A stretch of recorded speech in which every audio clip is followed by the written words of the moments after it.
Welcome to episode 75 of Both Down, the number one Blood Bowl podcast. In Oldham. Just in Oldham? Yeah, do I have to explain everything to you every time I do one of these? No, it's just that might be the shortest one in Oldham. Well, I'm assuming since there was a team called the Oldham Ogres in second edition, there must be a land called Oldham. That would make sense. And if you would have read all your old books and memorized them, like you were a kid in junior high with no internet, Right. you would know that. I was a kid in junior high with internet. Oh. So I had other things to take care of. Right. You were waiting for pictures to download. Yeah. Good old 9600 baud modems. Welcome to Both Down, everybody. I am Scott Prime. I'm Steve Kilwoggy. There you go. Okay. You have many names. You're a man of many, many names. At least two. Right. What's your dad call you? Steve. No, what does your dad call you? Stevie. Oh, well, yeah. See? It's like Dad, Sis, and Vin that call me that. Yeah. That's about it. Yeah, the triumvirate Yeah. of people in your life. Kinda. Yeah. All right, Stevie. So what are we going today? What are we going to talk about? Well, we're not even going to do chit-chat? You're out of it. I live with you, and I chat with you all the time. I don't want to chit-chat today. But the lovely people out there want to hear They what don't we've been doing care. with Blood Bowl. They don't care. They want to hear about you and I recently had a match. That's why I don't want to talk about chit-chat. But before we talk about my match, why don't we talk about your match with Bill Brasky? We don't need to talk about Brasky. any fumble match. Steve just had a fumble match with the guy who's played, 13,000 games. and I don't think we're exaggerating, No, I think that's the low end. in fumble. Yeah. I don't know what he does. Somebody's told me before, or at least their theory, and I can't remember what it was. And yes, I am out of it, because Bill Brasky also, not only does he win about 70% of the time, he plays games in like less than an hour. Yeah. So I laid down to take a little quick nap, and Steve woke me up in like 30 minutes. Well, it doesn't help when I end up having 5 people for the second half. This was for everybody out there who's joining us for the first time, Steve plays in a fumble league called the MBFL. Only 2 more games to go, thank God. And he loves it. Hate it. He's made a mistake of playing Norse. That is probably the biggest mistake. You can't play 7 armor in that league. He can't, he doesn't buy players anymore, which is the true sign of, I'm just giving up. Pretty much. That's Going into next game with 9 people and 2 journeymen. And you don't care. No, I was hoping to take just, random journeymen or mercs or star players. Mm-hmm. I only got 100,000 from Bill. He still beat your butt. Oh, man. Yeah. It was insane. He must be a good player if you play that many games. Yeah, I would hope so. Right. Golly, that'd be terrible. Like, he had our record and played that many games. Some people do. They're just there for the fun of it. I guess so. We're playing stunty all the time. I guess so. So what else were we going to talk about? Us playing in a league. Oh, so game. let's go ahead and let's see what kind of segments we're doing today. Scott doesn't want me to mention that I obliterated his team. Oh, God. My Nurgle team, the Rotted Tooth, which has been pretty horrible this season, not hurting anybody, up against his new Washington Deadskins. Yeah. Chimera. So I finished up the artwork of the Death Path game. So if anyone needs some custom artwork and wants to pay Scott's rates. Yeah. My rates are high. I'm in demand. Thanks for the plug, though, Steve. Hey, So I decided that I still had enough time to play a team, maybe 4 or 5 games, get into the, because, our league is just the league. You play games. Everybody can make it to the playoffs, which is just a tournament. So I thought, I don't want to bring back the Pro Elves because I won't get the full effect, the full. you'd have to rebuy and you'd be low on money. Right. So, only playing like 4 games, there's no way I could rebuy all my players back for the next season. So I was like, fine, I won't play them unless I can get a full experience of the full season with them. So I didn't know what to take, and Steve suggested Chimera, and I was like, sure, that sounds fun. And, I won a game. I played a halfling team and won pretty controllable, even though I gave a whole bunch of inducements to it. And then I played Steve, and he destroyed me. My dice were on fire. Big time. I wanted to walk across the table and just slap the shit out of him. Because his dice, I mean... I had 7 casualties. Yes. And you regened 1 time. Yes. And you had 3 knockouts, too. Mm-hmm.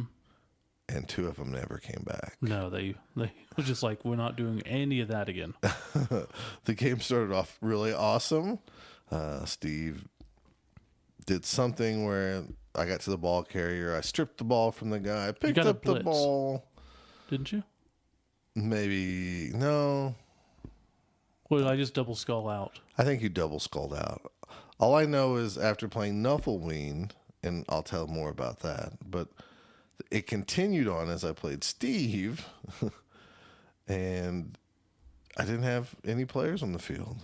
So that was pretty awful. Yeah. I mean, like I started the first half down 2 players before it ever became my turn. By turn 2 or 3, you were down 4 people, I think. Yeah, it was really awesome. It was insane. But yes, we sat down. Steve's like, this team's terrible. I don't know why I'm playing them. I should start over. I thought it might be tough, but I just didn't think I'd get my butt kicked. And he just threw the dice and double 6 broke armor, double 6 broke armor, double 6 broke armor. Now, double 6s everywhere for breaking armor. I was using both down dice, so make sure to go to bothdown.com and go to our shop. You too can buy the weighted both down dice. The pair you were using that night was incredible. And I didn't share dice this time. It was infuriating me. Yeah, those dice might go with me to every tournament in the future. And he was doing this thing where you had to hit him off the back of this board and it went clank, clank. It was so annoying. Yeah. It's not annoying when he doesn't get the rolls he needs. It's annoying when he gets the rolls he needs. So, yes, I got my butt whooped. Only 2-0. I really think Steve could have beat me. No, I was feeding the ball to one guy. 3-0, if not 4-0, but he was slow rolling it. And I was like playing with 3 guys, and I was like, okay, fine, I'll try. Try to dodge with this guy. I failed. A few times, though, I did get the ball. Yeah. I was running up the field when there was like 3 on like 10. My team's like, yeah, we'll go get him, I guess. Yeah, but if just a couple bad dice rolls could have gave me a chance to tie that game. Easily. But it never happened. And then after that, I played the Lizard Man team in our league and started off so promising, hack and slash, injured a guy. Yeah. And then it went downhill from there. And so for 2 games with Chimera, I'm 1 out of 9 on regen rolls. And you got really sick in real life. Oh, yeah, that was pretty awesome. So you failed that one, too. I think I got the plague from Dustin, who had the plague. Oh, yeah. Then he came up to Nuffleween, and then I was hugging the toilet, throwing up, and it was pretty bad, actually. That's no good. It was like a 2-day flu or something. But bless you, doggo. So we are dog sitting Scott's mom's dog. Is she growling at you? She's growling at me while she's putting her paws up on my leg, trying to get attention. Oh, this dog, if anybody out there would just love an animal, I wish I could give this to you. It's not getting there in time, but this animal is like having a toddler that wants to crawl in your mouth and always have attention. Pretty much, yeah. I've never seen an animal just want attention. It will rape your hand. Yes, it will force you to pet it. If you're not going to pet it, it will make sure it digs into your side and then crawls underneath your arm so you are forcefully petting it. Right. And it would like nothing better but for you to sleep all day and it's to sleep right next to you because it's an old lady dog. It really is. That's all it wants to do. It's terrible. I guess it's happy. Is it? I don't know. I don't even know if it knows. No, I mean, it's a dog.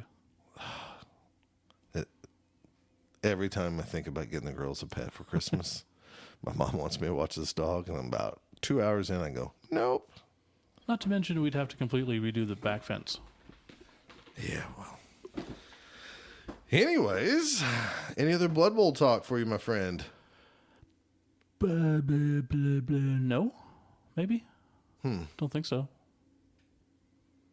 You know what's interesting is today I made the mistake of giving somebody asked for maybe some advice on the Blood Bowl committee or community. Yeah.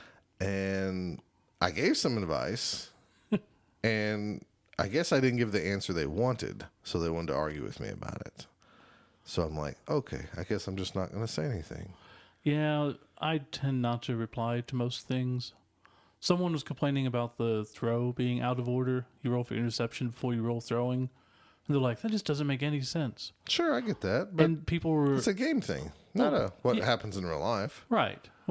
Some people were saying that way interceptions happen more often, which I don't know if that's really the case. No. I'm pretty sure the reason that happens is if it didn't, then if you threw and it got intercepted, you're going to try to fumble the pass, and then it becomes a whole Magic the Gathering type of situation of, well, that only happens because I had a successful pass and I'm going to try to re-roll. Someone did make a good point, though, of better passers would be intercepted more often then, because they're not going to fumble as much. Okay. But that's what it's for. I mean, yeah, it was just odd. The dice rolls are out of sequence in logic terms, but how else are you going to do it? Well, they want people to roll the pass first, and then if it goes to that guy, then see if you can catch it. Because of the fumble mechanic, and yeah. Anyways. Yeah. Well, if I knew that was going to be intercepted, I'd roll the pass. That's what I'm saying. Yeah. Right, exactly. And that's why we don't interact with people on Facebook. No, it's not true. I do. It's just funny that these people today that I was talking to would rather cut their cards down than wait for the Blood Bowl sleeves that are going to come out. Are you sure they meant the cards and not cut the sleeves that they buy? I don't know. Okay. I mean, whatever. Either way. I hope you're right. I hope it's the sleeves That and would make not more the sense. cards. But Blood Bowl sleeves for your cards are coming out, folks. At least see what GW offers first, and then decide if they're too expensive or not. Right. They're going to come out soon. We saw pictures. That GW is making a ton of games. This new Shadespeare's coming out, or came out, and it's like you have little gangs and you have cards and stuff to play. They're not stupid. They know if they don't make card sleeves, somebody else will. So That's they're going to make some. And yes, they're probably going to be $1 more than ones made by, Ultra Pro. Mm-hmm. But they're still sleeves. It'll be worth it. Yeah.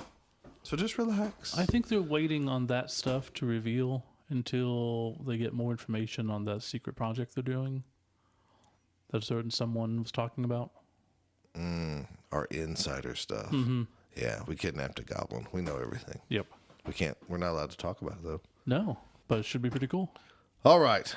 Enough banter and small talk. You happy? We could have already been through the first segment by now, but you wanted some small talk. Yeah. Fine. People don't like it, they can fast forward. Steve just wants to talk to me. He won't admit that to all you folks. I don't want to talk to anybody. It's about to be a Thanksgiving here in the United States, and he knows he needs somebody to cuddle with. I'm going to Texas. Oh, he's going to go pay somebody to cuddle with him. No. I just get free turkey. Free turkey. That's nice. Okay, so we want to talk about what we're covering then? Sure.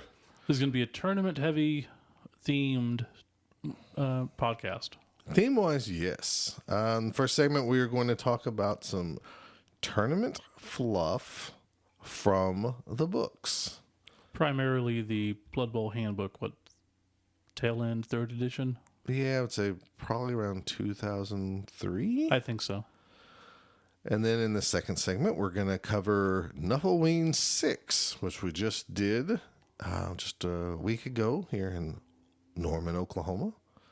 And then for the third segment, we will talk about past and future tournaments and what all that means. By the way, episode 75. That's a pretty decent anniversary. That is big. If this was in comic books, this would be a double-sized issue. If this was the 90s in comic books, double-sized, platinum cover, hollow cover. Oh, yeah. In bag with a trading card. Right. Embossed. I should say, if this was now, this would be like number 36 Let's say we'd be of rewatching. our like third edition of the comic book being out, and then they would renumber this to number 75 because there's been 75 total over all the years. Right, but then since this is numbered 75, they would then include all the special issues that we did, and then when we come up on episode 100 in like 5 issues, then now it's episode 100. Right. Yeah. Just like Marvel does all the time. So comic books. Yay. Good stuff. All right, we will take a quick time out, let you go get you a nice cool drink, or maybe finish what you're doing in the bathroom, and then we'll get on to the next segment.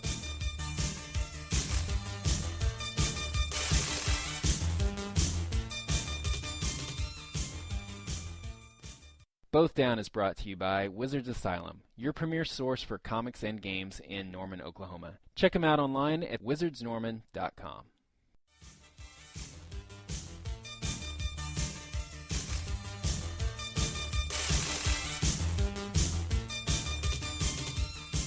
Okay, hopefully you're done in the bathroom. I guess whatever Scott was implying. I don't want to really ask. Some people poo and listen to our I episode. think most people poo. Well, yeah, in general. Okay. I hope so. I would hope so too. There might be some grays that don't listen. I mean, that do listen, that don't poo. If you're an alien and you listen to this podcast, please let us know. It's possible. We'll let you into the next tournament for free. That one science guy who's in a wheelchair says aliens are going to get us. Stephen Hawking? I thought he was complaining about AI. That too. Every Okay. time he talks nowadays, he's like, everything's going to kill us. I was really waiting for the robot voice. No, I'm not going to do that. He's like, wait for That it. dude is way smarter than me. He's Metron, dude. He is Metron. And if you know who Metron is from the comics, you're going to know what I'm talking about. It's pretty bad. Dude's brilliant, though. Metron could be in the Justice League movie. I guess in a week we'll find out. Yeah. Okay, so this segment we're going to be talking about the tournaments in the Fluff. Yay! So And to make this interesting, yeah, Steve told me not to do anything, and he's got the book in his hand, and he won't let me have my book. So I don't know what that means. I'm going to be quizzing you. Oh, this is called Steve Wants to Make Me Look Bad. Or good. Yeah, good. Like I've read these in a while. Well. And then you can tell everybody, see, Scott doesn't know much about the Fluff. It He gives you an whines out. about it. But When people complain and they bring up, well, you missed this white dwarf where so-and-so said such and such. well, believe it or not, there was a point in junior high where I was like, I'm not going to pay $3 or $4 just to get 2 pages of Blood Bowl article. I feel that now. Yeah, I know. I think I picked up the first white dwarf that had Blood Bowl in it, and I'm like, oh, well, that was cool. No, I'm kind of done with this. Right. Hey, so first off, let's talk about the major tournaments. Yes. How many are there? The major tournaments in the Fluff, correct? Correct. There is the Dungeon Bowl. Okay. Is that correct? Yes. There is the Spike Magazine Trophy. Yeah. It's also known as the Spike Open. Okay. Wasn't it at one time the Spike Magazine? Yeah. Okay. This is the, Sure. And then there's the Chaos Cup. of course. And then there is the Blood Bowl Championship, otherwise known as the NAF Championship. Well, in real life now, yes. Right, in real life. Okay. Is that correct? Yes. Ooh. Okay, so if we're talking real life, where is each one located? The actual tournament. In real life? Yes. Spike Magazine is in Canada. Okay. That is their major. Dungeon Bowl is in Germany. Yep. That is their major. Okay. England. Duh. We know. England is the NAF Championship or the Yeah. Blood Bowl. I And would hope then Chicago's Chaos Cup. Yeah, I'll say that's pretty easy. Now. Would you have got that? Yeah. Okay. It's not written in the book, so. Well, of course not. So now each major had a sponsor. Okay. Who sponsored the Blood Bowl? That would be Bloodweiser, Correct. And Spike Open? which is Spiky, which is a pun for Nike. Spike Magazine. Spike Magazine, yes. Chaos Cup open? Chaos Cup sponsor. Ooh. We'll go back to this one. Okay. And Dungeon Bowl. This was the Colleges of Magic. Yes, it is. Chaos Cup. Yeah. I didn't know this one either. Well, there's in the fluff, it talks about the trophy coming alive. Mm-hmm. And I'm trying to... Is it Orclahoma? It is. It is Orclahoma. Orclahoma or whatever? Yeah. Which is the pun on Adidas shoes. Mm-hmm. So let's keep with that. Okay. You did say the Chaos Cup, and it's technically the Chaos Cup Open is the tournament. The cup is what you win. What was the original name for it? The White Skull Challenge Cup? Exactly. Ooh. And it was played for by 8 top teams from the... Oh, Lord. I'm trying to think of... this is asking the divisions. I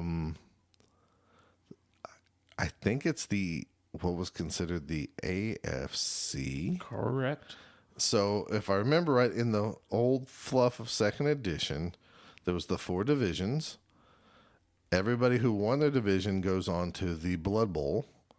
And then, yes, the next 8 teams or whatever.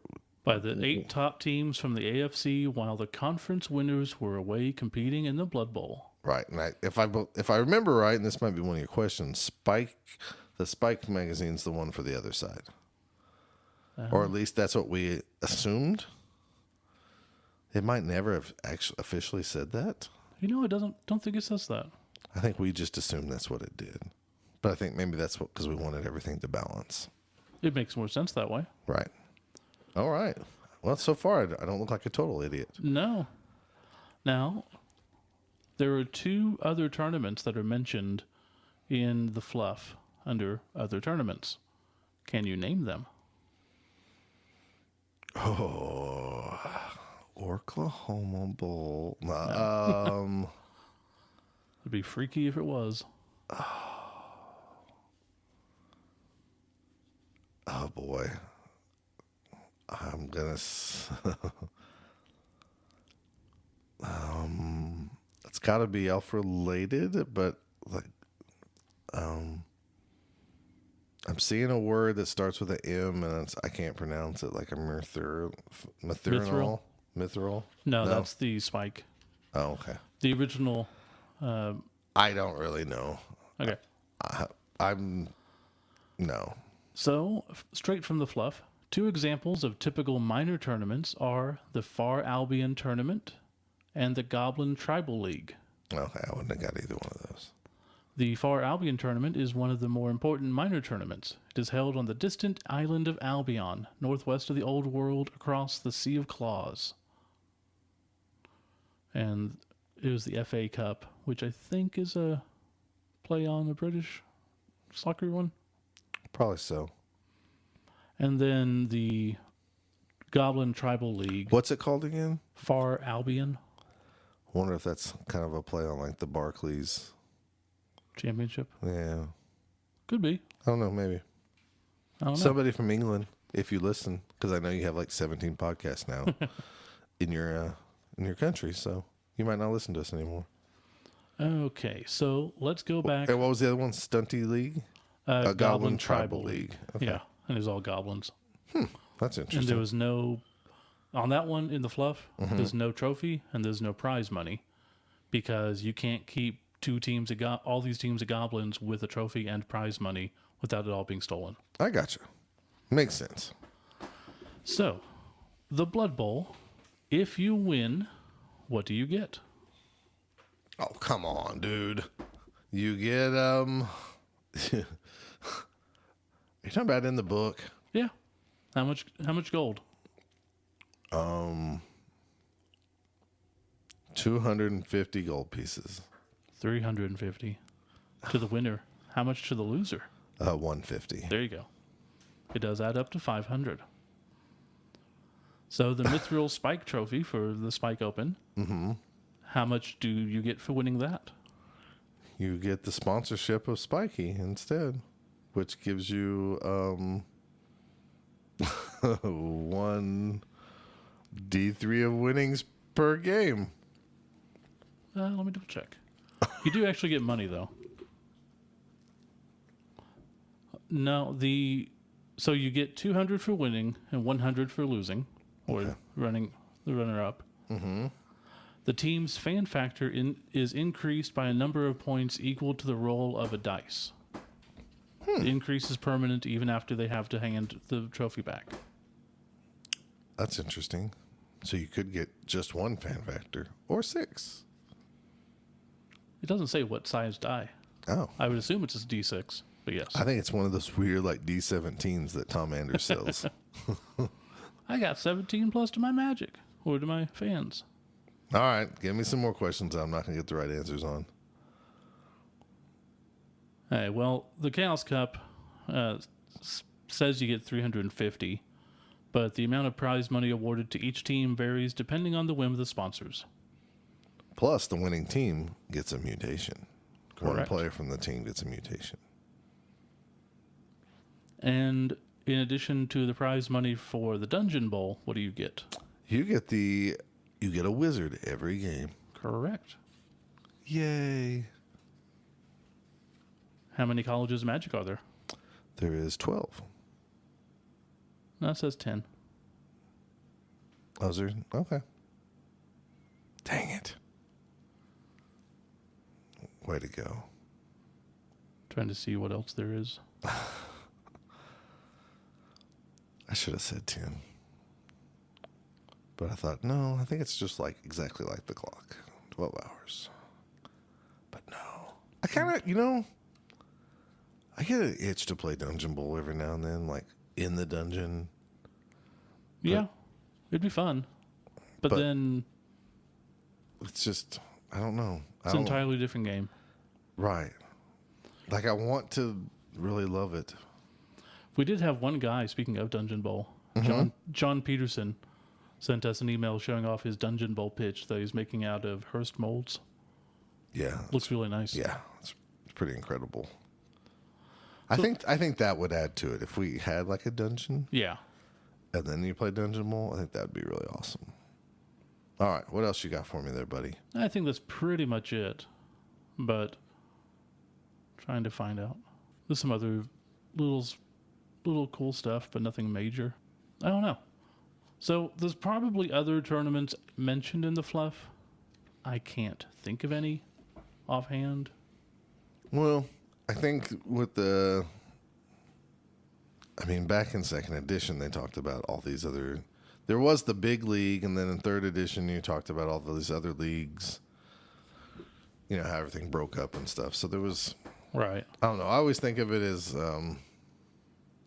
here in America, we have American football, and then you have arena football, you have college football, and you have high school football. That's how kind of I think it. Or even as in all the different baseball leagues. You got the majors then the minors and then all the different divisions and stuff. I mean, in some of the third edition books, they even talked about different, like a dwarf league, where it had different styles of dwarf teams that had, one had maybe more, I can't remember if it had more troll slayers on it. Okay. While other ones had more runners and stuff like this. So they had different styles of dwarf teams. And if I remember correctly, they actually referred to that as a stunty league because they're short and stunty. Oh, I guess that makes sense. Nowadays, we think of stunty as the little goblins and snotlings and halflings. Yeah, I was looking in the book. I'll dig that up sometime, and in the future we can do a thing on that. That'd be cool. I was looking in the book, and that was back when goblin teams were just goblins. 16 goblins. That's and insane. They suck. Oh, they were really horrible back then. Not even any secret weapons or anything. No, the good old days. Back when, you didn't have to worry about your secret weapons all getting knocked off the field. Yeah. Although, we didn't have to worry about that in second edition, from what I remember. I'm sure there was secret weapons or something like that, but I don't remember it. I'm pretty sure they just let you do whatever you want back then. We did do a lot of whatever you wanted. I mean, the fact that 'Cause every everybody team could get a could chainsaw. chainsaw was pretty freaking awesome. Here comes the loony. Yeah. Halfling loonies, my friends. The best loonies there can be. It just makes no sense. What do you mean? Halflings can hold chainsaws? Can they? Terrence the Loon was an amazing halfling that killed a lot of people. Chainsaws just aren't as good as they used to be. No, not in second edition, because you just compared agilities, Yeah. and then if you hit, and then you consulted your dice blocking table, which was out of 2d6. So a halfling on a treeman had +3 for a chainsaw to see if they hit them, and then you rolled your armor and stuff like that. So trust me, the game is better. I fully believe Even that. with the new rule changes, the rules are better than they ever were. But the memories, those aren't. Those haven't been replaced. I wonder if they'll add a tournament any time in the future. For the Or if they majors, just stay with the you're talking about in the real world, with the fluff. in the fluff, like make a big No, because the NEF there are other majors. right. There's CanCon and is it CanCon or Eucalyptus Bowl? Was it both? It might be both are considered I for like forget. NAF rankings Yeah. and stuff. No, that would be interesting.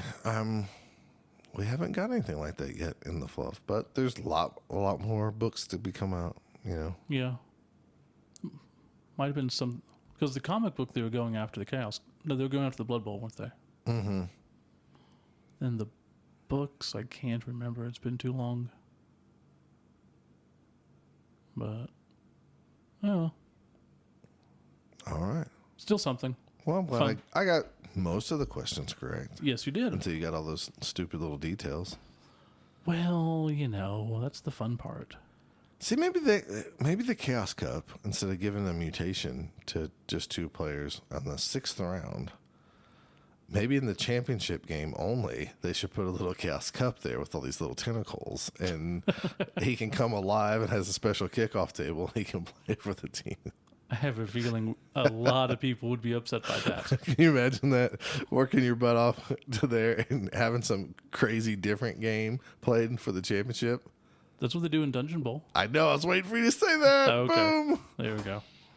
I know. It's hard to say who is the better man if your final game was the Dungeon Bowl. Yeah. It was like back in HeroClix when they changed the pre-releases. Mm-hmm. When you made your team out of your boxes, but then if you got to the finals or whatever, you played whatever team you brought. Right. It's like, I hate that. yeah, that was kind of ridiculous. But Yeah.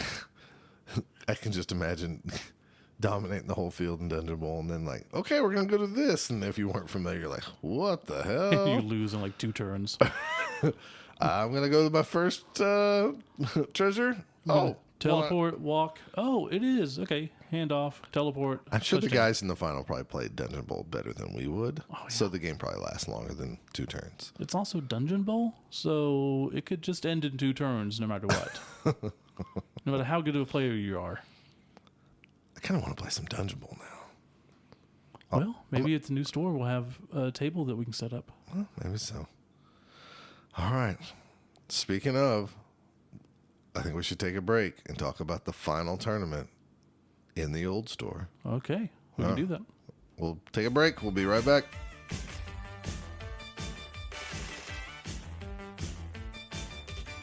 We're back to talk about Nuffleween 6. Nuffle Lives. Nuffle lives. So we ended up having, 16 people? 16 people, my friend. Including me. That's right. I had to play. Did you like playing? I do. Did anybody back out? Yes. So our golden rule of somebody's always going to back out. Oh, yeah, we happened. did. Yep, we But did. only one. Only one. A little less than 10%. We had a couple of No, we had 2. We had 2 pack out. Okay. Well, then. There But you one didn't actually sign up. go. Okay. And then we had a couple of people that might have sort of could have come, but See, didn't. it's always better if they sign up and pay and then back out Yeah. than if they just back out. Yeah, I want the money. It was really weird. Mark Teach didn't come. Him and Jason Eads. Yeah. We need to message Very them. odd. See how they're doing. Maybe they didn't even know about it. Possible. I mean, it's Mark. Yeah, it's highly possible. Not joking. Did we go over what teams we took? No, I don't think so. because I made mine like the night before. Yeah, you did for sure. I took the Black Pyramid Plunderers, and they were Chimera with Ramtut, the Ever Living. It was basically a lame Thundercats. Mum-Ra themed Right. with the boar spirit and crocodile. That's and not both that approved. I don't care. Steve approved. That doesn't mean anything. All that matters. Yeah, so I had, since I took Ramtut, I couldn't afford any rerolls and decided to take Leader. And that gives me 1. This should be enough. Then 3 guard on Tomb Guardians, a Mighty Blow on a Tomb Guardian, block on my Throw Raw, and Dirty Player on a Skeleton. Nice. And then first round, I lost my Leader before the game. So I played a whole tournament with no rerolls. That's pretty awesome. It was not awesome. So if you haven't listened to an episode before, this is the tournament where you start with 150K. Every round you are going to lose a skill. You might lose it randomly by winning or tying the previous game. And if you lose, you can select which skill to lose. But before the first round, everybody loses 1 at random. Right. It's like everybody's on equal footing, so you kind of tied. Yep. So you lose 1. You lost Leader. Yeah, you know, the only important one. Anything else, whatever. That one, big. Well, at least you got out of the way early. Sure did. I took a human team. I played with, I believe it was 4 humans, 4 human blitzers, a thrower, some linemen, and I played with humorous Carpal, like the skeleton, I guess, catcher is how he's always depicted in the artwork. Right. The unofficial artwork, I should say, because he's a skeleton with no thick skull. And then I took Jay Earlice, which is a pun on Jerry Rice, the ex-49er Still took me Raiders. so long to realize that. Me too, and I hate to admit that. He's like a ghoul with catch and sprint and stuff, and he's really fast. So 8 movement. 8 movement. Big deal. Yes. As for skills, I took a couple wrestles on some linemen, block on the thrower. And I think I took 2 guards, a frenzy, and a tackle, if I remember correctly. Sounds right. And I can't tell you what I lost at first. I think I lost the I did. I lost the block on the thrower. Which is probably the best thing you could lose. Yeah, I was actually fine with that. Yeah. So we just want to go round by round. Sure. So first round I played Joe Smith. He had an Underworld team. I can't really honestly remember what skills he had. All I know is there was a lot of situations where I would roll the dice, both down skull, and I'd go, fine, I don't want to waste a reroll. And I'd take the both down, and he would injure me from my own dice. And this continued to play out, and I got my butt kicked, and I gave an Underworld team 5 casualties. I played most of the game down. It was like 7 on 11. I did no injuries to him. I scored on some BS at the very, very last play of the game, or last 2 plays of the game, where I had to roll a ton of dice, and somehow I got them all, and I lost 3-1. I really don't get how you have such bad luck keeping people on the field. I'm going to start keeping track of it. You should, because it is so bad. So bad. So the difference is when you have at least elves, you get hurt all the time, and you expect to get hurt all the time, and you still have speed and 4 agility. Yep. Humans, you don't. No, 3 elves, you can do pretty much anything. 3 humans, you ain't got a team. I don't know what to say except I just got my butt kicked. So I don't even. Joe might tell you different, but I don't even know if I played bad. I just happened, and that's how some games go. I mean, Right. so My round one, I played Brownstone, Michael Lewis. He ended up getting there a little late. So he and I started late, and we still finished early. He's playing Undead, and he had block on a mummy, block on a ghoul, mighty blow on 2 whites, wrestle on a ghoul, and sure hands on a ghoul. Look at you. I couldn't hurt him to save my life. Like, he beat me 2-0. It wasn't really anything special. He just, position-wise, could take me. 7 armor on skeletons. They go down pretty easy. I did learn to really love Ram Tut's break tackle and 5 strength, though. Because there's a couple times he caged up and... I mean, it's 6 strength. Yeah, 6 strength. Sorry. There was a couple times he caged up and I dodged into the tackle zone, into 3 tackle zones to get a hit on the ball carrier and ended up pushing him. It's just like, damn it. Okay. Round 2, we had a both down showdown. Both down showdown. I played Steve. I scored fairly quickly, I think, because you were beating me up. Yeah. You wanted Steve to make was sure. beating me up really bad, and then his kickoff table came back to haunt him, and I got to like crawl underneath the ball when I kicked off to you. Oh, yeah. Yeah, you got the... I got the blitz kickoff, basically. So I had it set to where on 10, instead of blitzing your whole team, you can only blitz one person. And then on 4, instead of being a perfect defense, you got to move one person. On the offense. On the offense. And you were supposed to, blitz somebody and hit them. That was the idea. Nobody did that. They Right. just moved them downfield and got a 1-turn touchdown. Right. So, yeah. So there was a little error maybe in the... That one sucked. So I caught my own kickoff. I think Steve missed the tackle. I scored. It was 2-0 at halftime. Yeah. Steve was destroying me once again with armor. I think I ended up getting the machete in that one. Maybe. Not that it came into handy with you. Oh, but I got a machete too, but I gave it to my guy on the bench. You got 2 machetes, didn't you? No. Or no, that was... someone else I played. It was Joe Roberts, I think. Someone got 2 machetes. Somebody did. Yeah. Anyways, I think I won 2-0. You did. You did. Steve got a lot of casualties from me. I got some. I don't think I got that many. Oh, well, I'll tell you about the casualty sum up against me Okay. very soon. Round 3, we took a little lunch. You got some Thai food. Yeah. Ended up being mostly breading. I don't even know what I did. I think my girl brought me something, but I can't remember what it was. I don't know. Guess it doesn't matter. Nothing too exciting.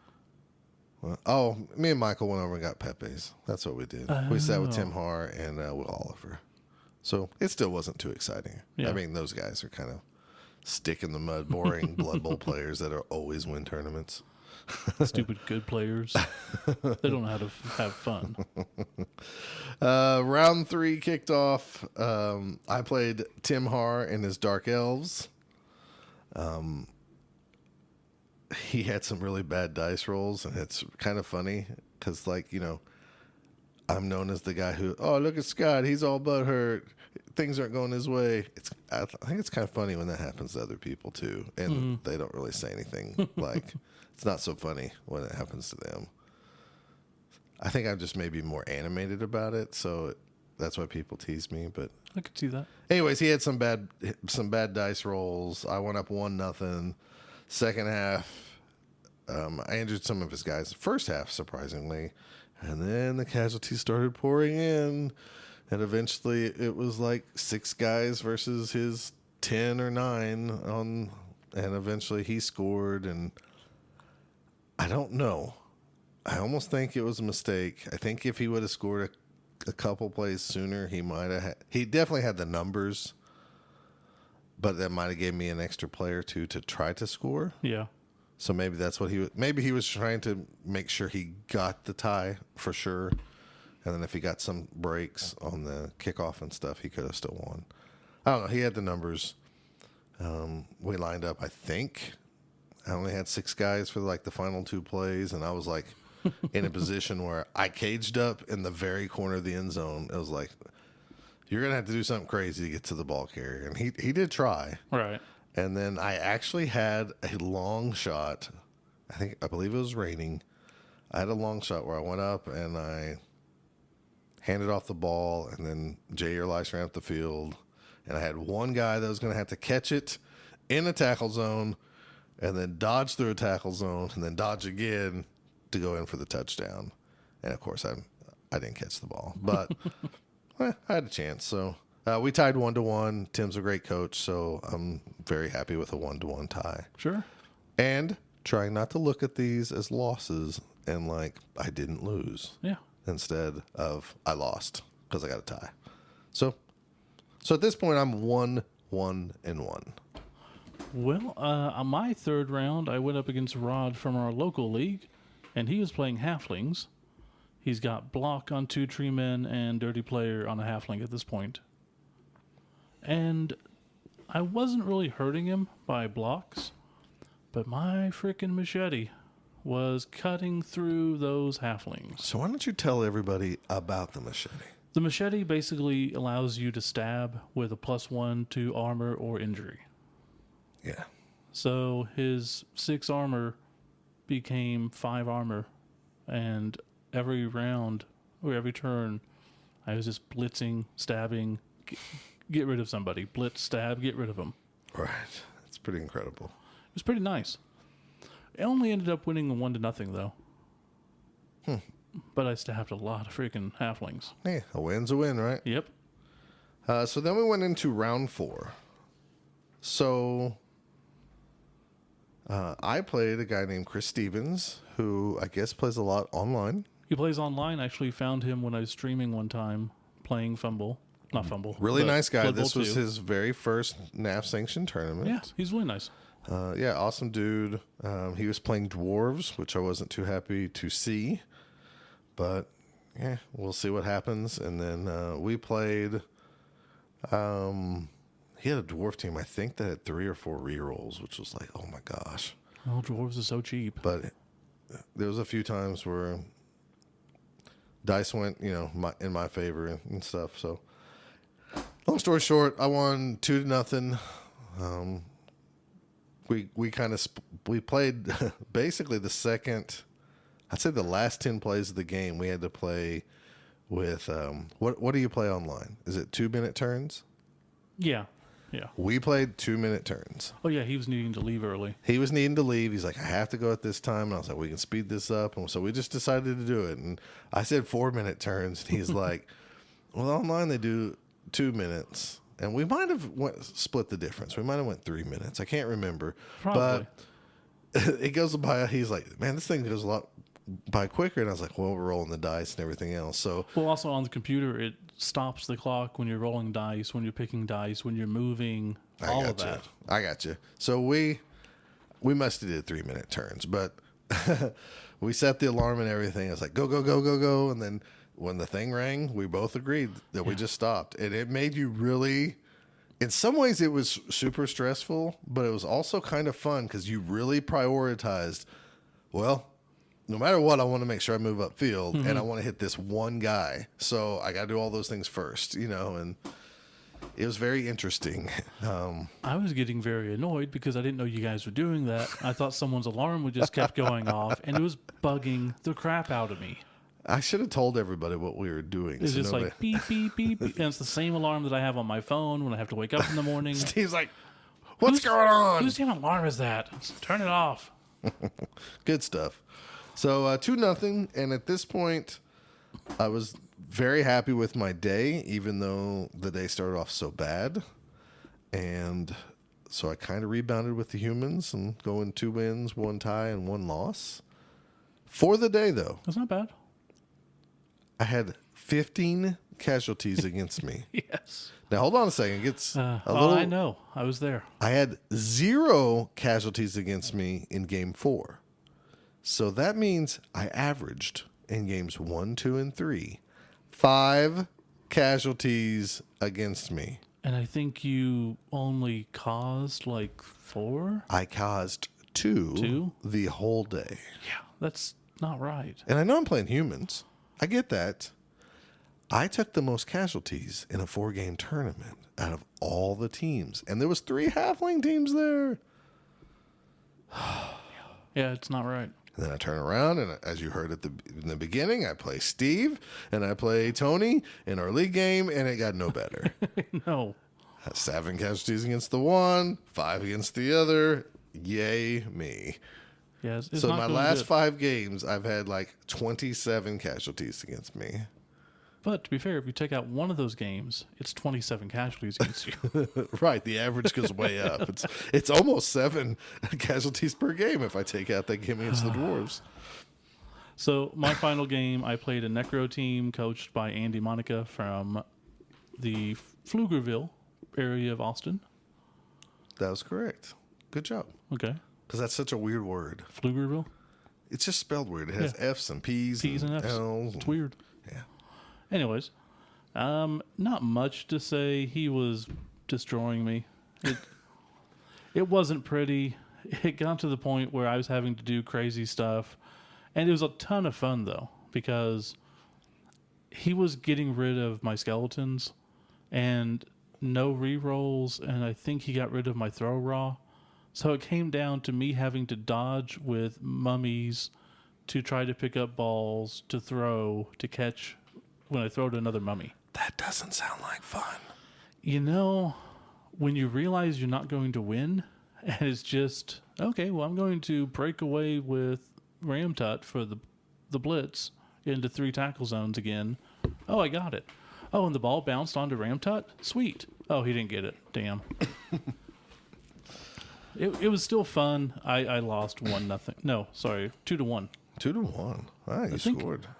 I think I had a chance to tie it by dodging with the Tomb Guardian, which I made, picking up the ball, which I did, and then throwing to the guy, which he didn't catch it. Nice. But boy, I would have been furious if you would have tied me with Tomb Guardians. Oh, yeah, dodging and throwing. Basically, I had to do like a long bomb to a guy who was on the other side of the pitch, who could then run his 4 movement to get away from his guys. And if it would have worked, it would have been glorious. But luckily it didn't, because that would have just been a bullshit tie. So I would have happily taken. So Nuffleween 6 was the final tournament that we are going to run at the Old Wizards location. Sure is. If you've ever come to one of our tournaments, you'll know that Wizards Asylum, while a great store, is not optimally laid out, whatever. I would say that, we got some genes in 7th grade, and now we're in 11th grade. And, they kind of fit in 9th grade, and you could squeeze into them in 10th grade, but they don't fit anymore. It's almost like going from the jeans to the prom tux. Yeah.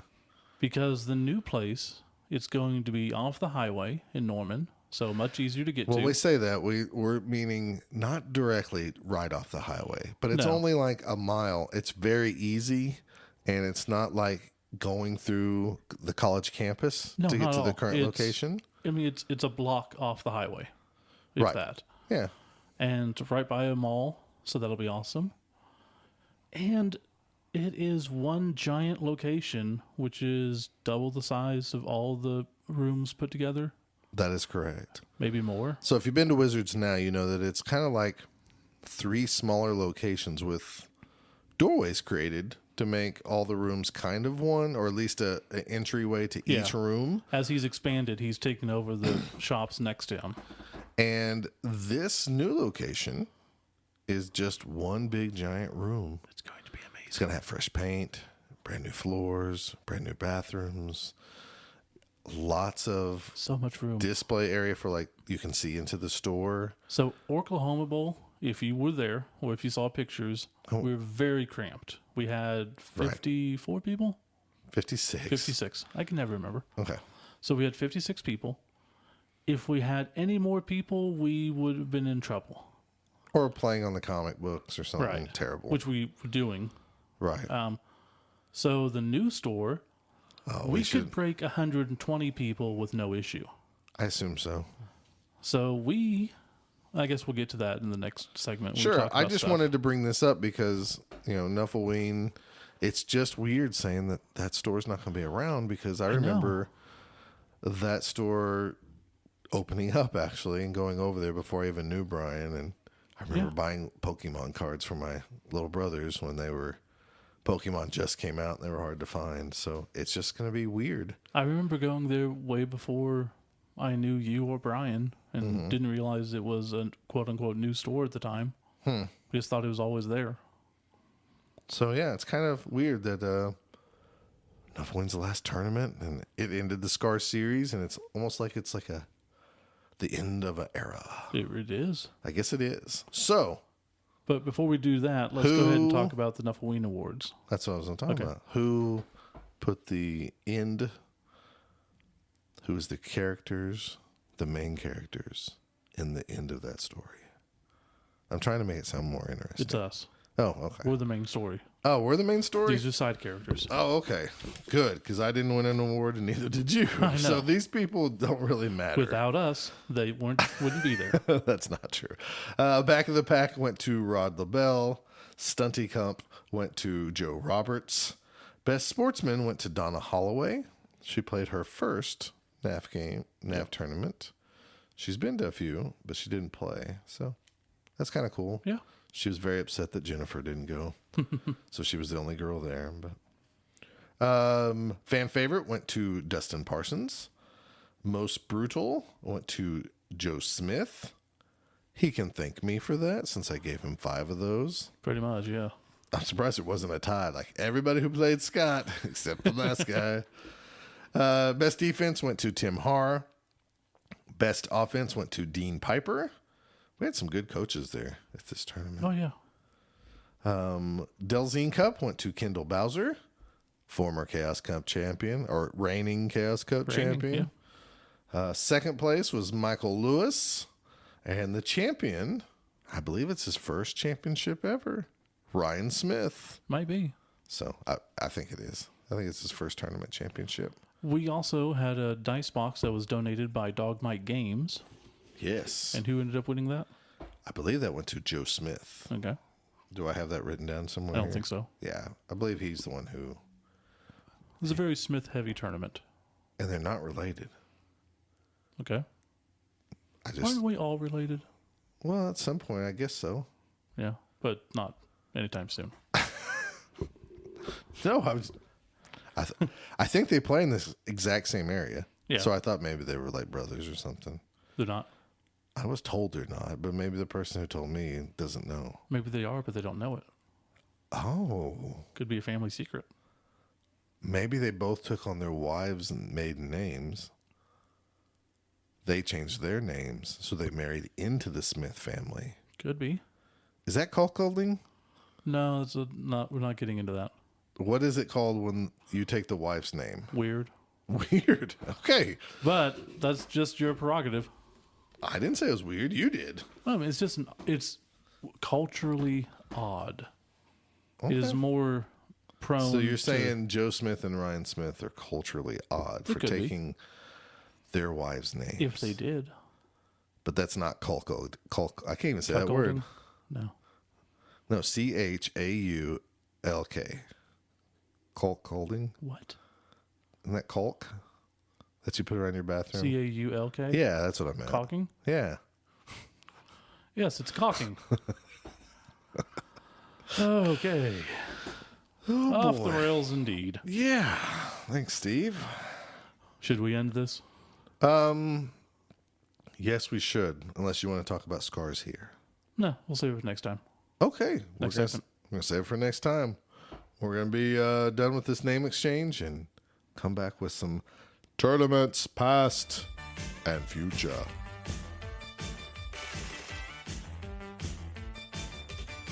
And now, tournaments past and future.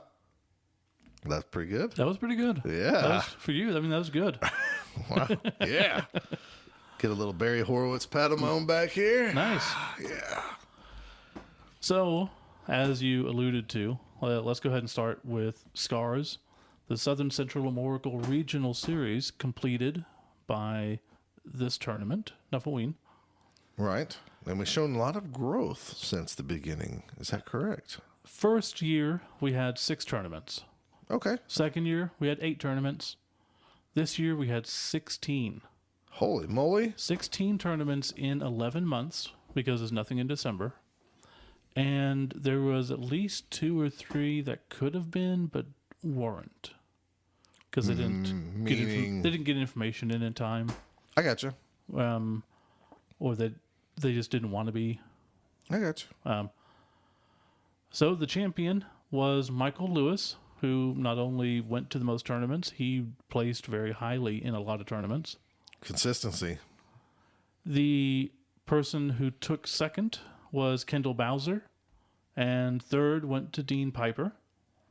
All right. The actual second place overall getter is also the stunty leader, so he took stunty because you're not allowed to take two awards because that's the Scott Prime rule. That is the Scott Prime who rule. did that the year before. Mm-hmm. So we tried to spread it along. So who maybe finished like 4th overall? So it was Tim Haar, I was mentioning. Oh, he finished second? Yeah, and he had 24. He blew away the competition because he did so well. I'm trying to get to the point where you mentioned my name. Scott Delsine came in 5th overall. Yeah. 4th if we take out Tim. Okay, I'll take that. Out of how many people? Like 118? Overall, we had, I think 118, 116, one of the two. So what I'm hearing is if you need maybe Blood Bowl advice or how to build your teams or how to play better or how to avoid playing... Talk to Michael Lewis. You can talk to me. It would be interesting to go back and see how weighted everything is. Well, probably the tournaments with the most attendance are weighted heavier. Well, yeah, I'm saying maybe you did better because you didn't go to as many tournaments, but you finished higher in your overall. Like, I wonder what the like a per weighted capita finish. per tournament type deal. I just wonder who had the best, highest records. But it doesn't matter. That's not what it's about. Right. So it's there to get people to go to more tournaments. I think it's been very successful. It really has. I wonder if 2018 will bring on more tournaments. Very well could. Could become a problem. Yeah. In a good way. Definitely in a good way. The fact that nobody's able to make the last 2 years, well, I mean, nobody made even close to every tournament this year. Michael missed 4, I think. Wow. That's pretty good. It's hard to hit every single one when it goes from... Our region is pretty big. She's super big. I mean, if you go from Austin to, what was Nebraska. the furthest? Nebraska. That's a 10-hour or more trip. Easily. So, yeah, you're just not going to cover them all. No, not at all. And the Nebraska guys, the same thing. Even if they come to Oklahoma. So... But it did really well. It was a very fun time. So, Nuffleween also had another distinction. That's right. It was the 25th tournament ran by the Both Down crew. So, if you're out there and you're like, well, we don't have enough tournaments around where I am, start doing tournaments. Yes, we've said this before. It sounds ridiculous. It sounds like we're giving ourselves props. And in some ways, yeah, maybe, but not like in a bad way. It's just true. We ran tournaments. We decided to do it as a tandem. I know if you go look in the NAF, now that the NAF is showing stats and stuff, it shows that like I ran 15 tournaments and you ran 10, but that's not really the case. No, I mean, Steve's probably inputted more tournaments than I have for sure, and he's always volunteered to be odd man out. Yeah. But we run them together, and I think that's a good thing. Yeah, and I highly, highly suggest it. If you in your area find somebody that you can get along with enough for when they give you bad feedback, this kickoff table is not going to work. These rules aren't going to work. Mm-hmm. Let's change this, and you guys can play off of each other. And you guys can help each other out, and you both can work the computer. You can one person can distract people by doing drawings where the other one inputs things. Yeah. One guy doesn't mind presenting awards all the time. if you can get that combo, it's very helpful. And yes, if you want tournaments in your area, start running them. So we pulled off some stats to kind of celebrate. I don't know. We thought these stats were kind of interesting. We ran 25 tournaments.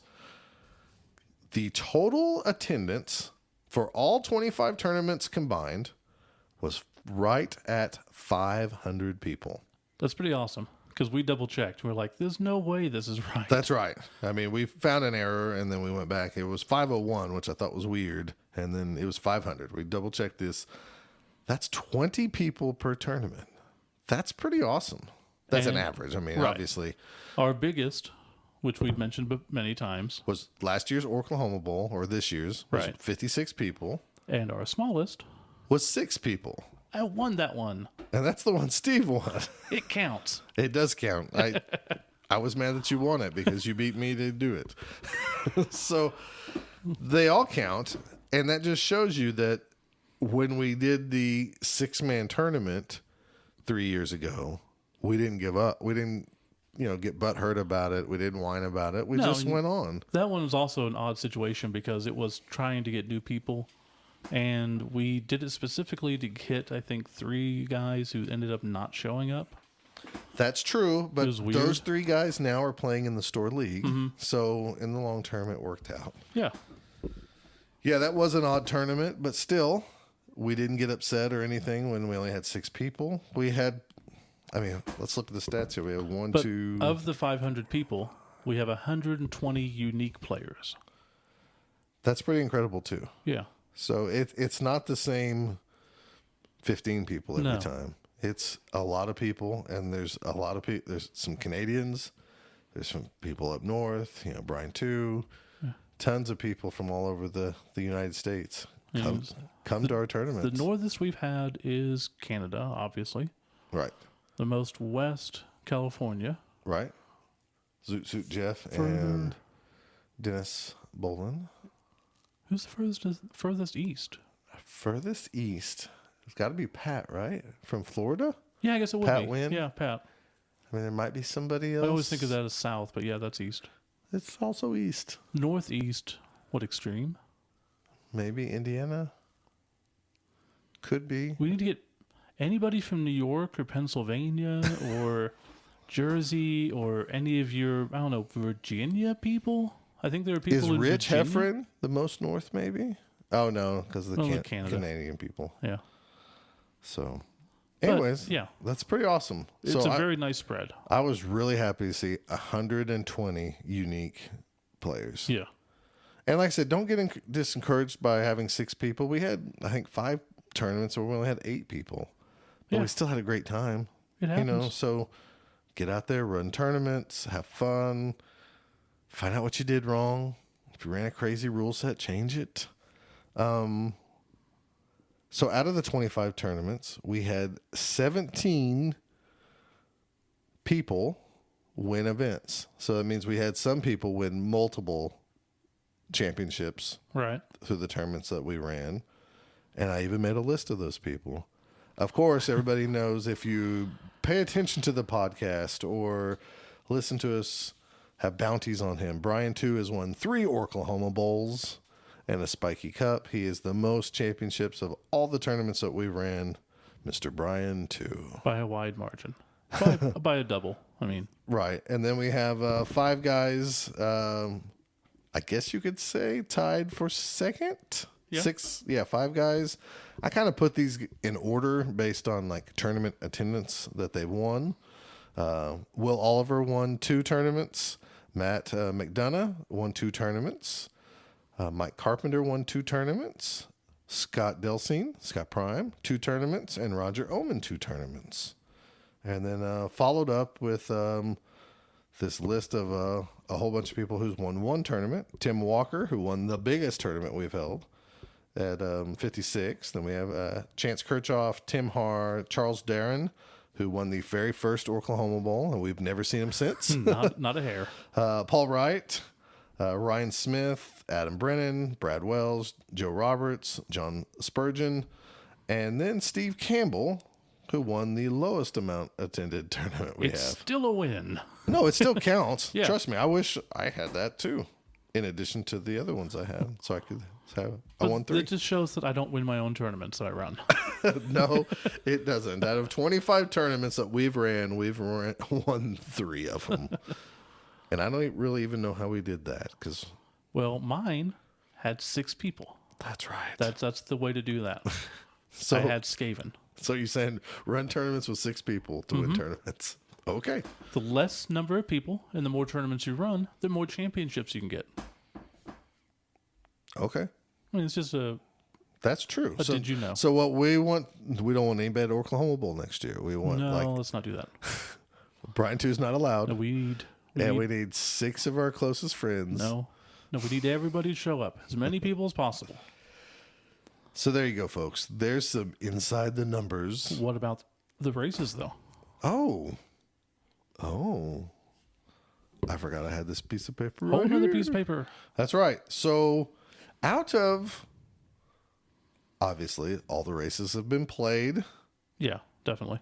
Next year, probably some new races will get played at our tournaments. I'm assuming we're going to allow Corn and Bretonians in some of our tournaments because you love them and you voted for them. We might for Nuffleween, maybe. See, he loves them. But they're not allowed for Spiky or Orclahoma Okay. Why is that? You don't want them? because we don't want to mess with them. Okay. That's fair enough. So we've had every race obviously represented at our tournaments. Even Slan has won tournaments, or Keysliv by Brian 2. But we've had 13 unique races win tournaments. Out of the 24. Out of 24 is pretty cool, actually. And out of 25 tournaments. Yeah. So it's more than half each way. Right.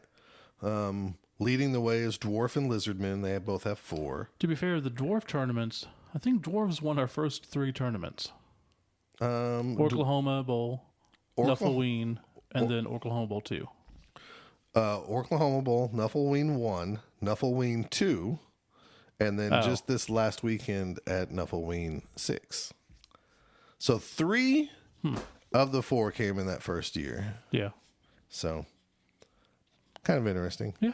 None of us knew how to play dwarves against dwarves, I guess. No, not at all. Although the coaches Adam Brennan, Paul Wright, and Charles were pretty good coaches too. So, anyways, dwarves, lizardmen, 4 tournament wins each. Chaos dwarf, 3 tournaments. 2 of those, Brian, too. 2 of those Brian 2, 1 of those Tim Har. So Orcs, that means all of them are Orclahoma Bowl. no. 2 Tim Orclahoma Har, Bowls sorry. and Tim Har's is at Spiky Cup. Orcs have also won 3 times. Never at Orclahoma I Bowl. find that weird. They're just not that good of a team. What, Orcs? Yeah. Matt McDonough's pretty dang good with Orcs. Well, that he is. That's true. Oh, yeah. He had 2, didn't he? Yeah, he won back-to-back with Spiky Cup 1 and 2. That's right. And then Mike Carpenter got the other one at Critter Bowl 4. Then we had High Elves win 2 tournaments. Those were with me at Critter Bowl, first Critter Bowl, and then I believe it was Brad Wells at Critter Bowl 2. So we kind of got some interesting kind of history in some ways, with Chaos Dwarf winning back-to-back Orclahoma Bowl 2 and 3. Yeah. High Elves winning back-to-back Critter Bowl 1 and 2. Orcs winning Spiky Cup 1 and 2. Dwarves winning Nuffleween 1 and 2. Just kind of interesting to Legacies. me. Yeah, it's kind of neat to have, is I guess what I'm kind of getting at. Undead has won 2 tournaments for us. That was Mike Carpenter for Nuffleween 5 and Joe Roberts at the one we did this summer, Spiky 5.5. Which means they came fairly recently. I thought maybe at one of the bigger events, the Undead might have rose to the occasion. But We had Amazons, Chaos, Dark Elves, Chimera, Necro, Skaven, and Slan round out the other races with 1 tournament. 1 tournament each. right. So, pretty interesting. So what I challenge people to do is take the other 11 races that haven't won tournaments and only play them in Orclahoma and Spiky and let's crown some new champions. Now, How cool would it Goblins- be for us to run tournaments and have all 24 races That'd be cool. represented as tournament champions? Goblins went undefeated at Orclahoma Bowl, That is true. Lost by on points. and you barely lost with Ogres at Spiky Cup. I finished third. Yeah, but you were in the championship game. I was in the championship game. I got destroyed against Matt. But yes, I was in the championship well, you had game. a chance. I mean, Yeah, I did have a chance. and then halflings, I don't think they've ever even come close. Not to my knowledge. But it's still pretty cool. 13 different races. Yeah, absolutely. The one Skaven is from you. You did that. Yeah. Good job, buddy. There was 6 people at that tournament. There was. What are you griping about? And I think that was the tournament where we didn't have any extra skills. We had mutations. Everybody got a random mutation every round. Did we? From the Warpstone. Oh. I think we got 2, actually. I There thought, was some random thing with mutations. okay. You only got the skills that came with your team. Okay. And I was really infuriated with you because you dove into a cage, I believe with a rat ogre, and it shouldn't have worked. And you rolled like something ridiculous, and it really ticked me off. And you pushed my guy out of bounds with your frenzy. Yeah. And I wanted to throw you into the wall. That I happens. remember what happened. I remember what happened. I remember. Some days I think of myself as the guy in Can't Buy Me Love. You know, the friend of the main star. No. You don't remember the movie Can't Buy Me Love? I remember that movie. I remember him on a lawnmower with the girl. Okay. That's as much as I remember So about that movie. he saved up his lawn mowing money to pay the girl who needed money, the popular girl, to get out of a bad situation to fake being his girlfriend to make him popular. Did she need an abortion? No, Oh, okay. it wasn't even that. I think she spilt wine on her mom's dress or something. Which was code in the 80s for needing Abortion. an abortion. Right. It was all a big cover up. Yeah. She needed an abortion. And his other nerd friend, which I think was a redhead, in the science club, once he became popular, he went with the jocks, and they would go throw bags of poo and light them on fire and throw them on people's houses. Okay. And he did that to his friend, and his friend caught him and let him go, even though he was mad at him. You don't remember the scene I'm talking about where like he goes talks to him after the girl breaks up with him and reveals that he's been paying for her services this whole time, and then he goes to the arcade and finds his friend, and the friend grabs him. He's like, just talk to me. Grabs him and he goes, you shit on my house. And he holds him really close and grips him, and he kind of like pushes him against the wall. He goes, you shit on my house. And then he just walks away. That's what I kind of wanted to do to. I sometimes feel I want to do that to people in Blood Bowl. When they jump into a cage when they shouldn't. I'm pretty sure I probably had no other alternative. I know that, and that's why I hate playing you. That's Because why we Brian, love too, wouldn't have said, I got a 1 out of 6 chance. I'll just do this. He would have based everybody else with my cage, and then I would have rolled bad, and he still would have won the game. But Right. no, you do it with a 6. And I want to grab you and get tough with you and say, you shit on my house, man. There you go. So did they kiss? No, Like they you didn't. throw him up against the wall and like, No, they didn't. But there was some real love there. yeah, Like, you betrayed me. because he shit on his house. Right. It was a big bag of poo. That seems fair. That was a good movie, I think. Yeah, I remember it being a good movie. I just don't remember much of it. I can't believe that. You should watch that. I remember more of License to Drive. I don't remember that at all. Remember the main thing that the girl's name is a Porsche, so is Portia. So at the end, the guy's father gives him the car keys to the caddy. He goes, "I don't need the caddy. I got a Porsche," and she drives up. Oh, Yeah, it was lame. that's cute. There you go, folks. 80s 19 movies. Recommendation would be Science Project. My Science Project. That's a fun one. That's the one with Chet. No, that's Weird Science. My Science Project. Guy is making a science project, so he goes to the junkyard, finds an alien craft, takes out the engine, hooks it up to something. He creates a dimensional rift at the school, doesn't realize it. So all these dinosaurs and cavemen and stuff start pouring through, and he's got to make his way to the high school to turn it off. I don't think I remember this one. Yeah, I really liked it. It was fun. Huh. All Anyways. right. Well, This has nothing to do with tournaments. that's about our 25 tournaments that we have ran in the last 6 years. So that's the past. Currently, we are starting the registering for Orclahoma Bowl and Spiky Cup 6. That is correct. The website is being worked on, but you can go in there and register. And you probably want to register as soon as possible. We haven't exactly figured out what you're getting. Steve's going to do something special for like the first 20 people or something that register. You'll at least be getting extra tickets for drawings. So without going over the rules, because we'll do that in a future episode, I've listened to the people who've complained about the crazy weather in Oklahoma, even though that's what we have all the time.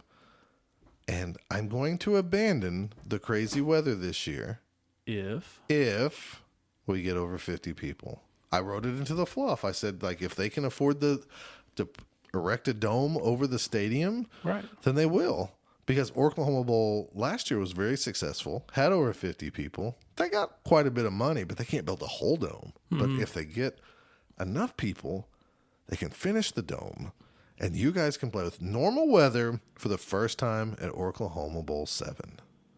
It's also a big deal because it's the first time that Spiky is also Spiky 7. Yeah. It's now just Orclahoma Bowl weekend.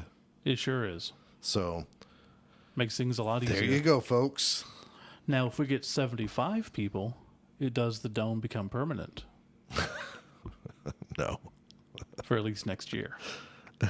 Sure. Okay. Sure. We get 75 people. I will make it permanent for the next year. How about that? What if we get 100 people? Fine. I'll bite. I will say it's always perfect weather from here on out. Okay. Look at that. There you go. We just need 100 people now. Yeah. If we get 100 people, you can shave me too. Yeah. I don't want to shave your junk. Shave your face? I didn't necessarily mean my junk, but yeah. Shave your face? 100 people, sure. Oh my God. I might pay people to come in there. That would be worth it. Steve They without would a have to beard? sign up, so you'd be paying a lot of money. I know, but It's for both tournaments. what do you mean both tournaments? You just now changed the rules. Okay, fine. Orclahoma Bowl only. Okay.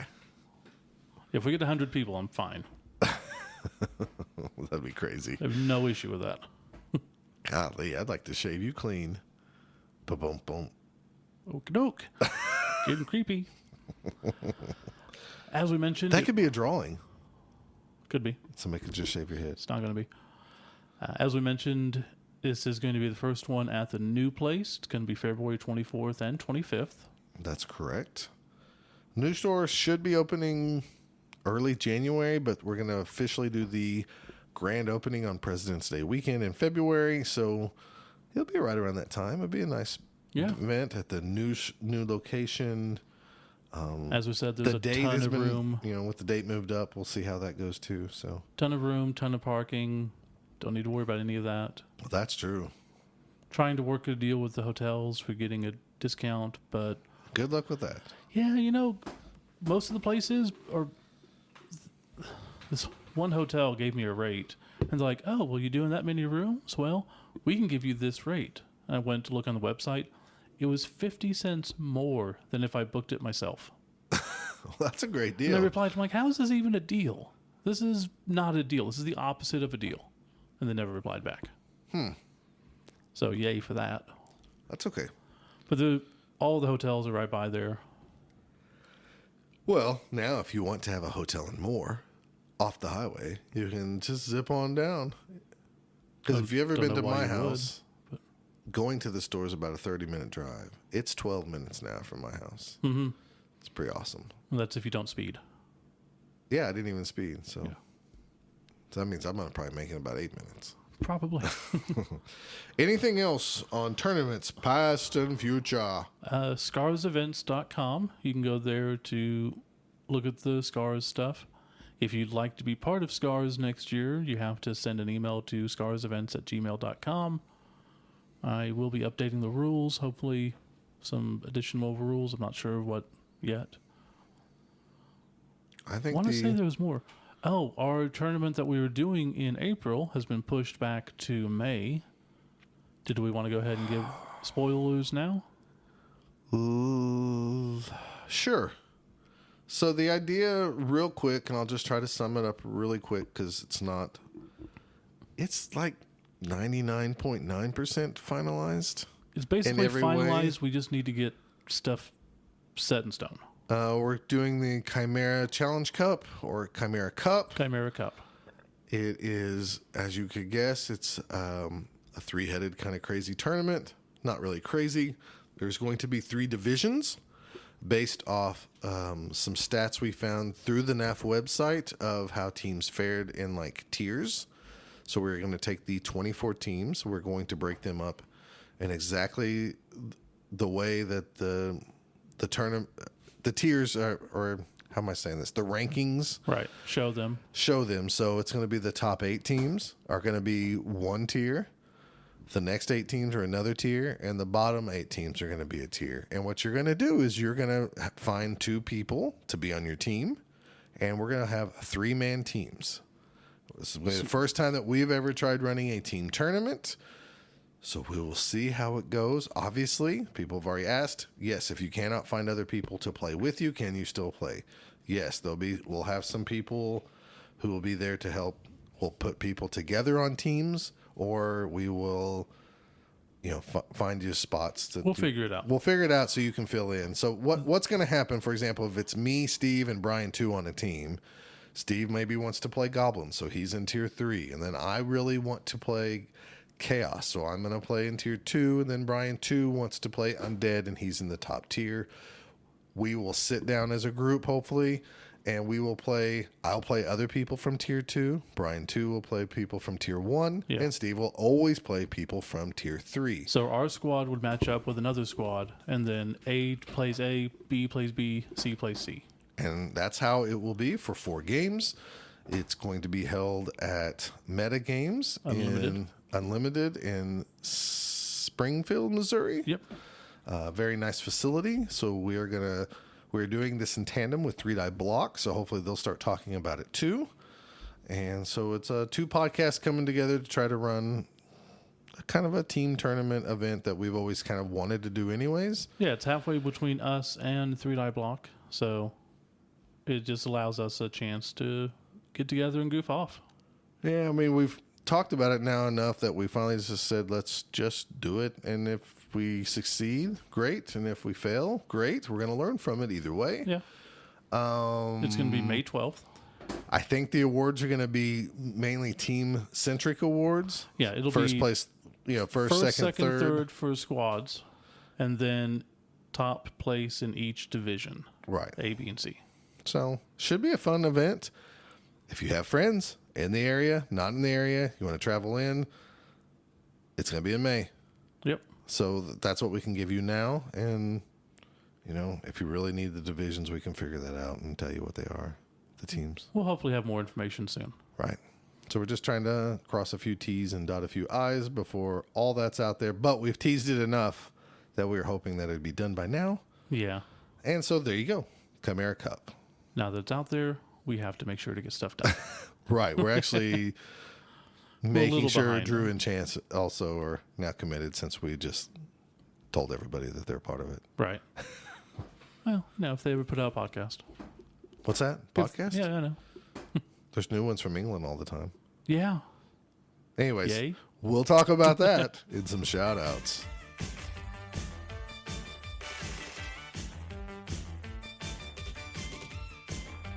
Time for everyone's favorite part of the podcast. Let's go ahead and just do this. Get out of the way. Okay. So who would you like to shout out first? Fine. First, we'll go ahead and give a shout out to Jeffro. He's actually wanting to get a shout out to his tournament. He's running his first ever tournament, Winter Wizards Bowl, at Grognard Games in Illinois on January 13th. Is he making beer? I don't know. Contact him. Tell him what type of beer you want. I'm sure I don't know if he could have beer at that place. It's hard to believe Jeffro's only now running his first tournament. I know. I would have thought he'd done one before. I mean, he's run the leagues on Fumble. He's been a commissioner there. Maybe now that he's not doing that, maybe it freed up time. It's very cool. Congratulations, Jeffro. Good luck. So for more information, go to grognardgames.com or email him at coachjeffro@gmail.com. That's Coach, JEFFRO @gmail.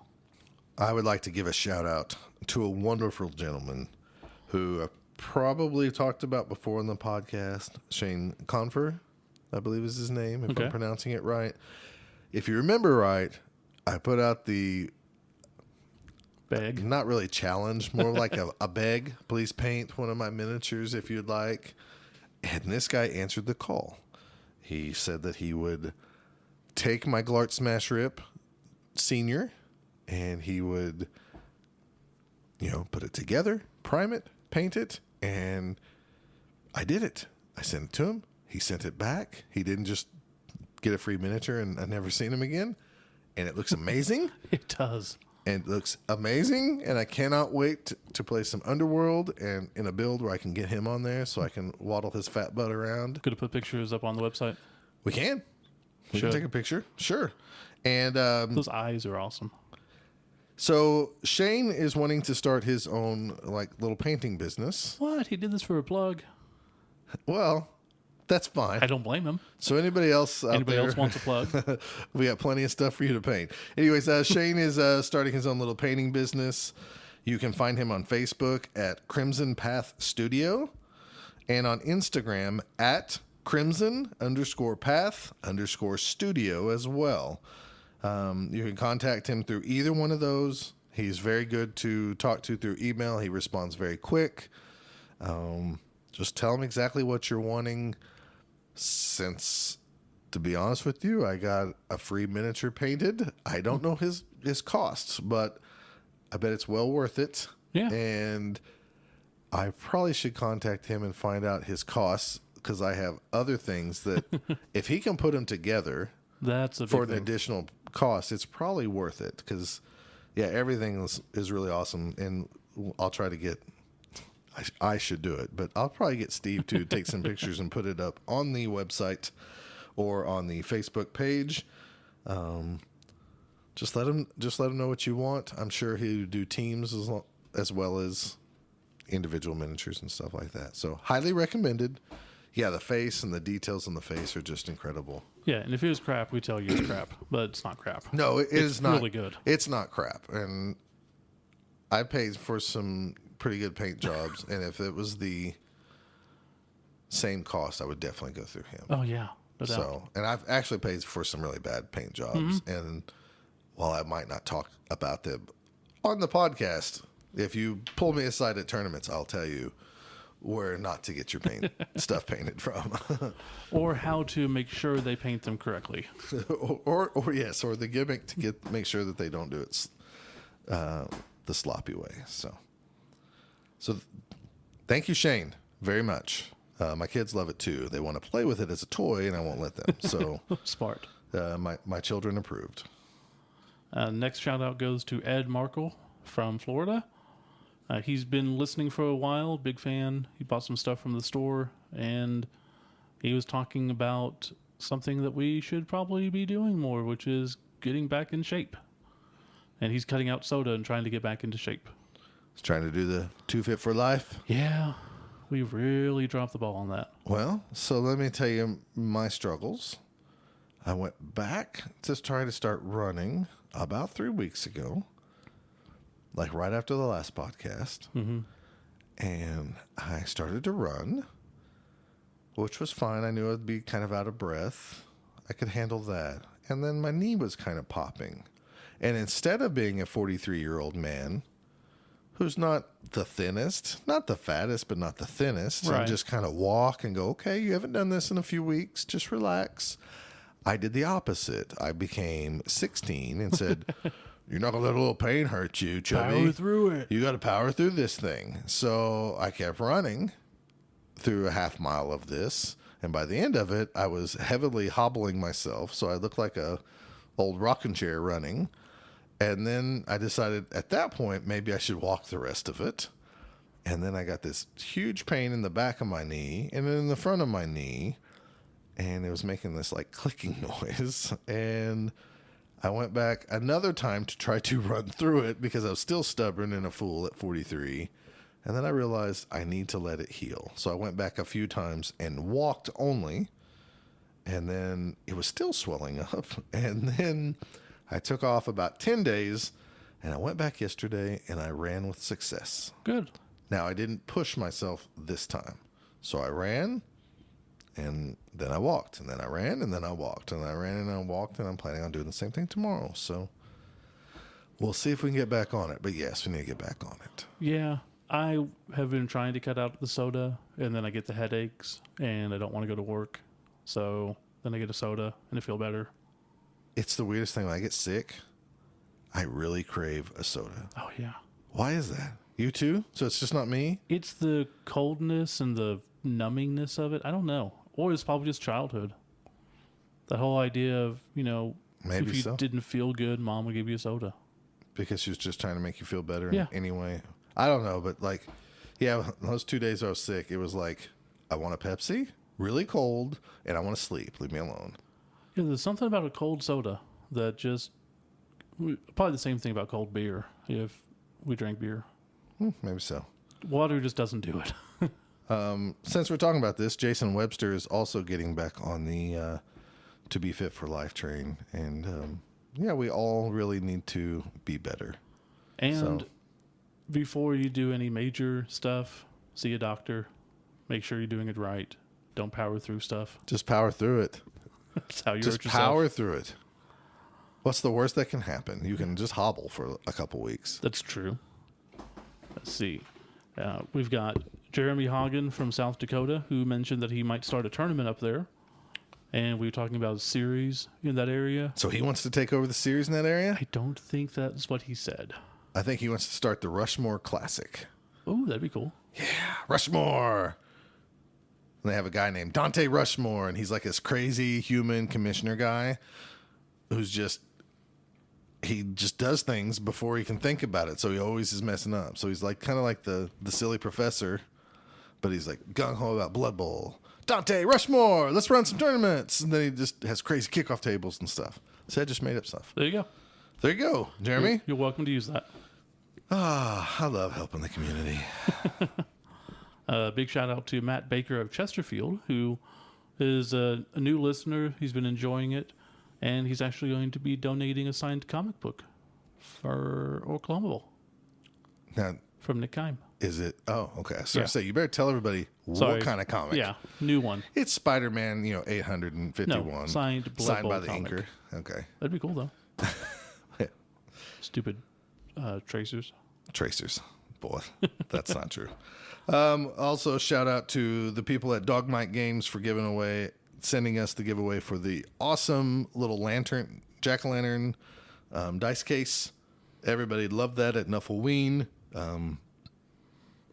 Most everybody was pissed off that they did not get it, but Yeah. one guy was very happy, and he said that's the perfect size for him to carry all his dice to tournaments now. So We're going to try to get some more giveaway stuff from them. So if anyone would like to, feel free to contact them or go to dogmitegames.com and let them know that they should, participate in donating.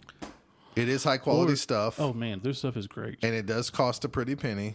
Not but as bad as I've seen. It's not Wormwood. no, it's not Wormwood. I'm just saying, don't look at it and go like, "Oh, that's not super cheap. I don't want it." The quality is amazing. Yeah, I bought the box out of my own money, the one that I have, the Yeah. first time.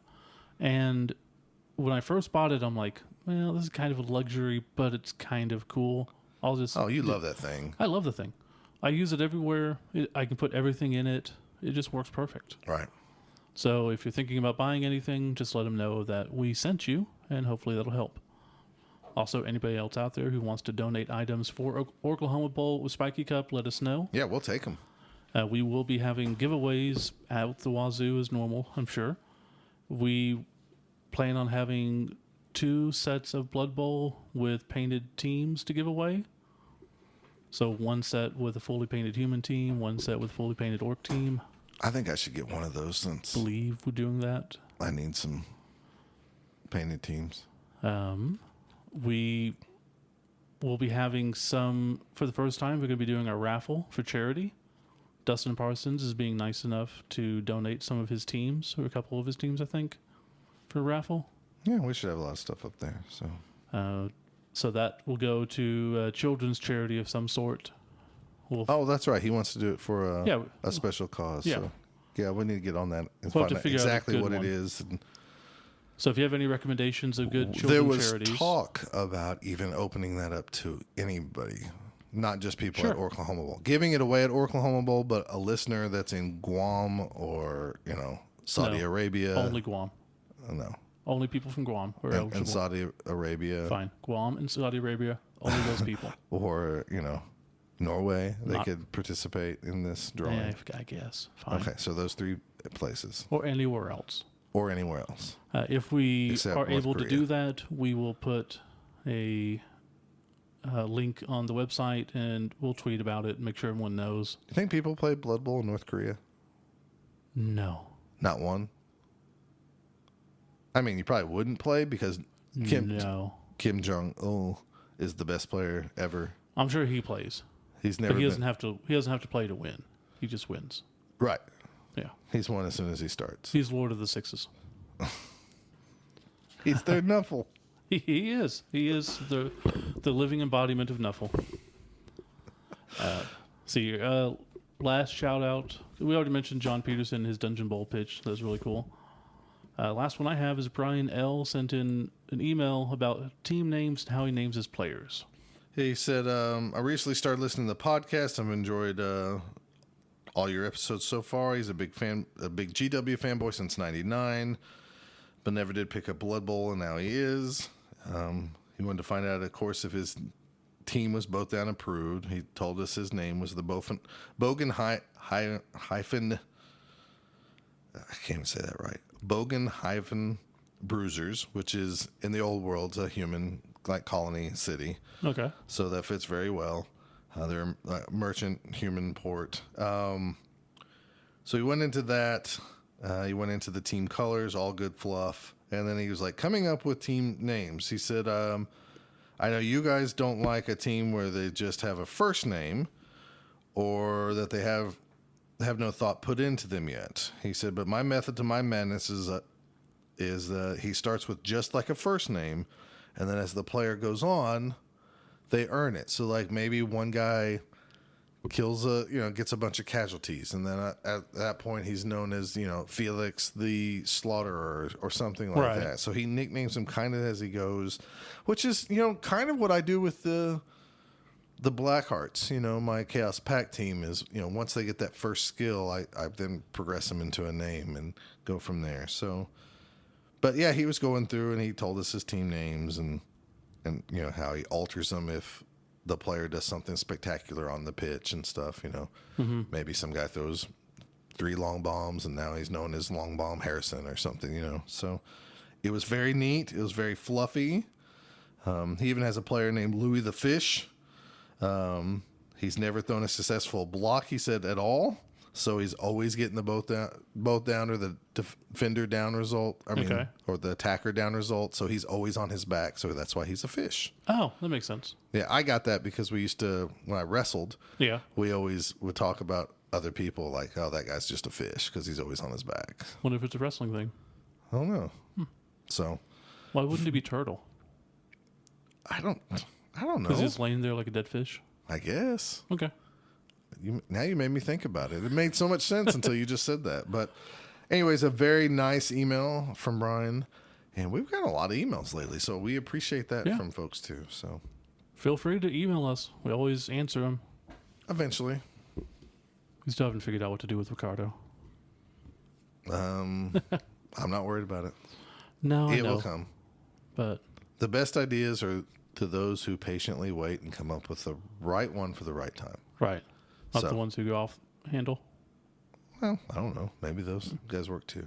But I think that wraps up the episode, buddy, unless you have something else you'd like to say. I have nothing, and I did not shit on your house. Yes, you did. Did not. Every time you jump into a cage needing a 6 and you make it, which seems to happen more than I remember. No, I try it. I especially in a tournament. Who cares if your guy dies? You have to. See? Don't play Steve. You think you got him? There's no way he'll do this. He's going to do it. He doesn't care. He's not afraid of a 6. I blew a couple people's minds dodging with the lizards in that one Chaos Cup. Like, what are you doing? I'm dodging with the lizard. What? But it's only a 33% chance of success. Yeah, but that's a 33% chance of... That's not bad. It's not... What? Hey. Good times. Play Blood Bowl like Steve Campbell, not Brian too. Not well. Just expect to lose a lot. All right, folks. We will see you next month. Thank you for listening to Both Down 75. I can't believe we're at 75. Yeah, like 3/4. 3/4 of what? Just anything. 3/4. 75 cents. Oh, I gotcha. Yeah. We're 3/4. That's all I got. That's enough to buy a comic book in 1984. Yeah. Yeah. That's pretty awesome. All right, folks. We'll talk to you later. Bye. You can follow Both Down on Twitter at Both Down. You can follow Scott at Fat Finley and Steve at Kilowog2814. If you want to know if your team name is Both Down approved, send a tweet to @BDapproved. If you'd like to email them, the email address is bothdownpodcast@gmail.com. Or for more information, you can visit them at bothdown.com or at facebook.com/bothdown. You could at least acknowledge my existence. You think this is easy for me?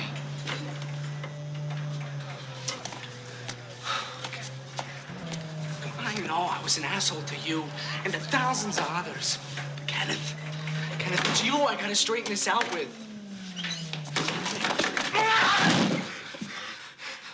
You shit on my house. No.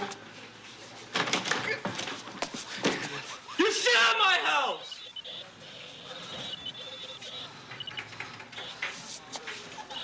You shit on my house. I know.